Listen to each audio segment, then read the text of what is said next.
give you Greg and Mark. You have that mic, please? Good morning, everyone. Again, this is Marc Golub and Gregory. We are your commercial realtors with Sothebys International Realty.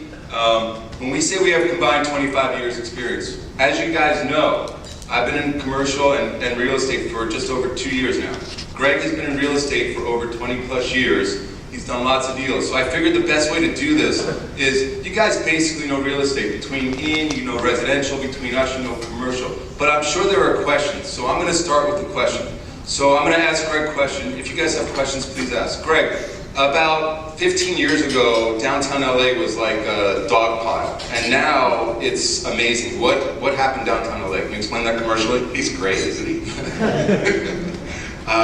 Yeah, I actually, after USC, I started my company. It was downtown, and this was back in the early 80s, and who knew what was going to happen down there. But that's what's happening all over Southern California. I always said, 25 years ago, from downtown to the ocean, it's going to look like Manhattan one day. That's what's going to happen. You're going to see things being torn down that you never thought would get torn down. Things are going up, you're getting mixed use. Real estate is going to be amazing here, for the rest of our lives, because we have the weather. The only thing we don't have, unfortunately, we're trying, is a transit system, which most major cities have. So,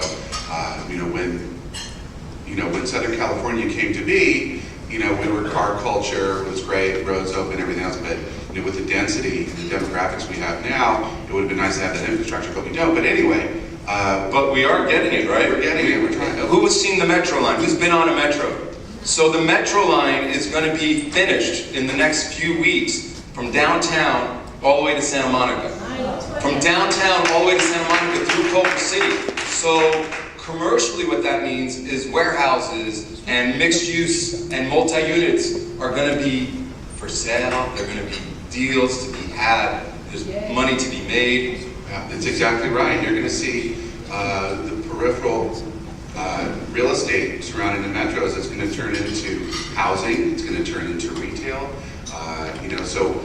At Sothebys, what we do is we sit down, and we've had so many meetings where we're looking at maps and we're following that metro line, and we're talking with our brokers and our agents and saying, okay, here, all the way from downtown to the ocean. Here's your corridor. These metro corridors are great investments for real estate. Does anyone have a question? Before you ask a question, just so you know, some of the things that we're looking for.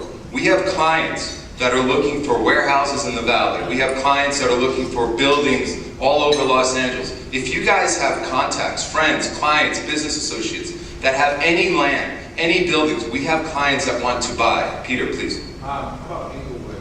How's that going to happen? Inglewood's on fire. Yeah, the price is going up. Oh yeah.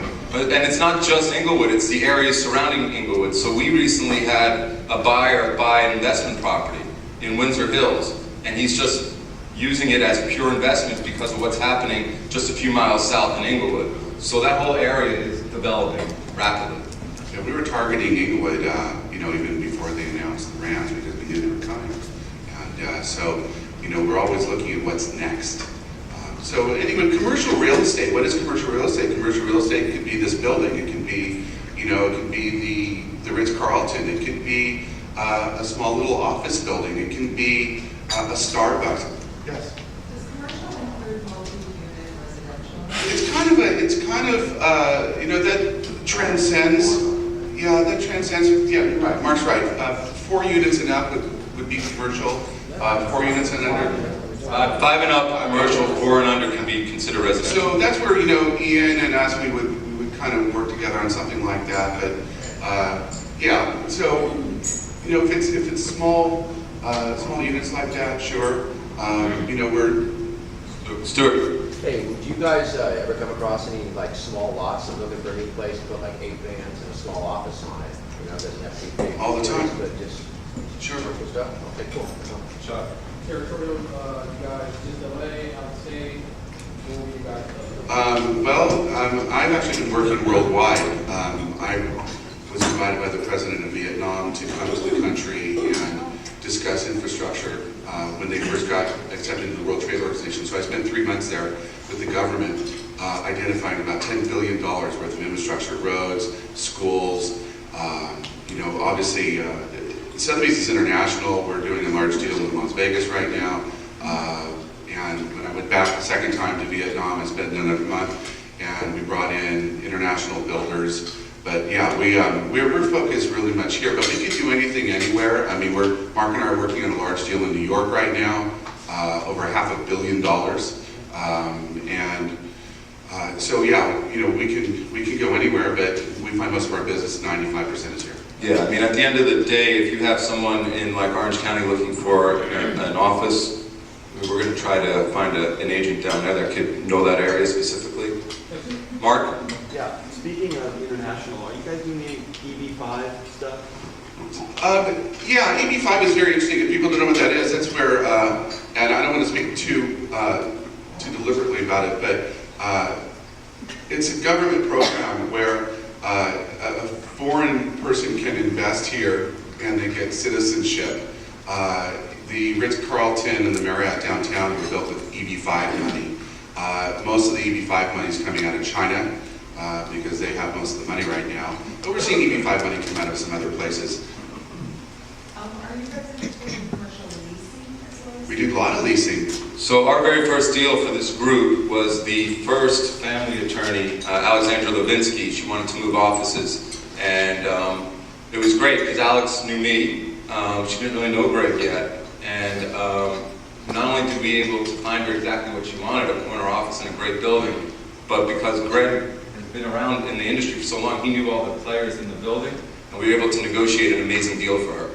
So yes, we absolutely do that. We've moved law firms, we've moved accounting offices, we've moved every industry there is. Whether we're working with people that are in transportation and distribution. Kevin? Do you know a great insurance agent who can help you with? I've heard of a couple of guys, yeah. Oh, okay, great. Actually, you guys did help me. That Levinsky thing was all in-house. You guys were great. You just threw the insurance to me too. We took care of her like a family, for sure. That's awesome. And just a tip. So if you guys have family members that have a house that they don't really live in, they kind of have it, they don't really have it, if they lease that house for 2 years, they can then turn around, sell it and use it as a 1031 because they haven't been using it as their primary residence. So if you guys have people in your lives that have multiple houses, residences, and they're kind of thinking of getting rid of one, if they lease it, say it again? Residential. I'm just saying they could turn around and use it as a 1031. I'm not saying we do it, I'm just telling them for information. Let's talk about 1031 for a second anyway, in a commercial sense. Does everyone know what a 1031 exchange is? Pretty much? Okay. And that's where you're tax deferred. But there's also something called 1033. And I don't know if anybody knows what that is. 1033 exchange is similar to 1031, but that's when the government comes in through eminent domain. And they say, we're putting our metro right through your building. And, pardon? You're welcome. But what they'll do is they'll give you market value, if not more, for your property. But in a 1031, you have 90 days to identify 3 properties and 90 days to close for your tax deferment. But in a 1033, the government says you have 3 years, but you don't have to keep your money in an accommodator, which means you can't touch it in a 1031. You get to keep your money, and you get to keep it for 3 years. At the end of 3 years, that's when you can do that's when you do your tax deferment, either you pay the taxes. But in those 3 years, that amount of money can work for you. So it's really it's almost great if the government comes in and says, we want your building. Guys, I think that's our time. Thank you so much.